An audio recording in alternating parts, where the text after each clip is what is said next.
आज बिहानै उठेको यहाँनिर फुल्लिरहेको रहेछ, कसले मजाले दिएको जस्तै नि। केही नोटिस गर्नुभयो होला तपाईँहरूले, मलाई हेरेर नोटिस गर्नुभएको छैन भने चाहिँ म भन्छु है त। आज बिहानै उठेको यहाँनिर फुल्लिरहेको रहेछ, कसले मजाले दिएको जस्तै नि। त्यो मात्रै होइन र आँखा पनि रातो भएछ। बिहान 5:30 बजी उठेर चाहिँ आँखा यस्तो के भयो भनेर चाहिँ यस्तो माडेर चाहिँ बसिरहेको थिएँ। साह्रै परेर चाहिँ ऐनामा गएर यसो हेरेको त यहाँ यस्तो रातो भएको रहेछ है त। किन हो किन टेन्सन लागेर यो पनि फुल्लिरहेको, आँखा पनि रातो भयो लु भनेर चाहिँ त्यहाँदेखि चाहिँ 5:30देखि लिएर 6 बजीको बिचमा चाहिँ एमर्जेन्सीमा गएको। त्यो माथि होम टु हस्पिटल। एमर्जेन्सीमा डक्टर चाहिँ छैन रहेछ। अन्त एउटा दुईवटा पेन किलर दिएको थियो भनौँ न, त्यो मैले खाइनँ। दुख्नु चाहिँ दुखेको थिएन है त। 9 बजी हुँदा चाहिँ यसो गएर चेक गरेको थिएँ। डक्टरले भन्दै थियो दाँतले गर्दा चाहिँ होइन रहेछ, त्यो गिजा र यो छालाको बिच हुन्छ नि, यो गालाको त्यो भित्र चाहिँ अलिअलि पिल्से जस्तो भएछ, त्यो घाउ भएर हो रहेछ। अन्त त्यो चाहिँ भिटामिनको कमीले गर्दा होला भनेर भन्दै थियो।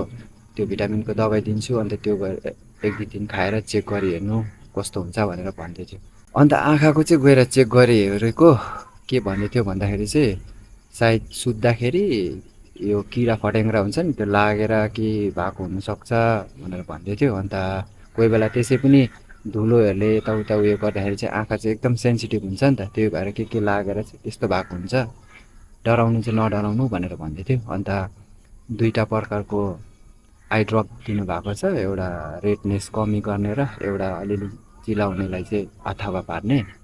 हुनु त त्यति साह्रो चिलाएको चाहिँ छैन, त्यो अघिदेखि लगाउनु थाल्यो भनौँ न। अन्त 2-3 दिनसम्म लाएर हेर्नु, अन्त भएन भने चाहिँ फेरि आउनु भनेर भनिरहेको थियो। र अहिले चाहिँ त्यो दबाईहरू लिएर लगाएर चाहिँ बसिरहेको छु। कस्तो असर पर्छ कि पार्दैन, जाती पर्छ कि पार्दैन, नेक्स्ट अब एक दुई दिन पछाडि हेरौँ है त। अनि सिचुएसन ठिकै छ भनौँ न। भन्दा पनि एउटा सिचुएसन आउँछ हो, त्यो सक्दा नसक्दा फेरि अर्को आइथपिहाल्छ नि त है। हिजो अस्ति भनौँ त्यो के हराएको टेन्सनले उयो गरिरहेको बेलामा आज बिहान यस्तो उठ्दा त सरप्राइज नै बनाइदिइहाल्यो नि, कसले हिर्काए जस्तो, आँखा पनि यस्तो रातो, टेन्सनै बनाइदिइहाल्यो नि। तर पनि अब लाइफमा हो, दुख बिमार प्रब्लमहरू त आइबस्छ, त्यसलाई सोचेर बस्नु हुँदैन है। झन् टेन्सन हुन्छ, झन् उयो हुन्छ है त। त्यही भएर चाहिँ जाती हुन्छ होला भन्ने आशा छ। अनि अहिलेको मौसम चाहिँ यस्तै छ भनौँ न है, मजाको के भन्छ अब, घाम पनि डुब्न आँटेको छ र इन्डियापट्टि यति दामी भइरहेछ। अनि आजकल भोलि चाहिँ निकै फुटबल खेल्दै थियो भनौँ न कन्टिन्यूसँगले। तर अहिले निकै भयो यो मार्कीहरू ज्वरोहरू पनि आएको थियो नि त मलाई, त्यो भएर मान्छे विक पनि भयो।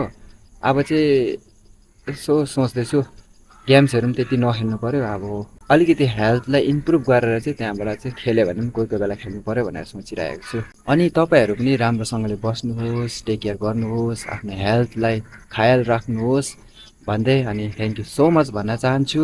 तपाईँहरूले हेल्प सपोर्ट र लभ त दिइराख्नु भएको छ र यस्तै हेल्प सपोर्ट र लभ दिनुहुन्छ होला भन्ने आशा गर्दै I will see you in the next video. Till then stay safe, stay good है त। Bye by.